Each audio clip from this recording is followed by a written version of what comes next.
আসসালামু আলাইকুম। আমাদের বাগেরহাট জেলা প্রতিনিধি মাসুম হাওলাদারের তথ্যচিত্রে দেখুন বিস্তারিত। পবিত্র মাহে রমজান উপলক্ষে বাগেরহাট অফিসার্স ফোরামের উদ্যোগে রাজধানী ঢাকায় দোয়া ও ইফতার মাহফিল অনুষ্ঠিত হয়েছে।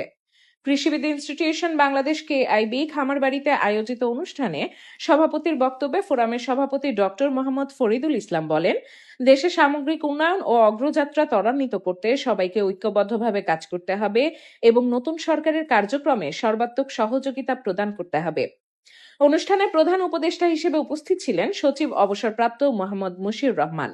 এছাড়াও উপস্থিত ছিলেন সাবেক রাষ্ট্রদূত ও সচিব শেখ সেকান্দার আলী, অধ্যাপক এস আবু জাফর, সাবেক জজ মোহাম্মদ ইখতিয়ার ইসলাম মল্লিক, অবসরপ্রাপ্ত মেজর মোহাম্মদ মনিরুজ্জামান ও কে মণ্ডল সহ বাগেরহাট জেলার বিভিন্ন স্তরের গণ্যমান্য ব্যক্তিবর্গ।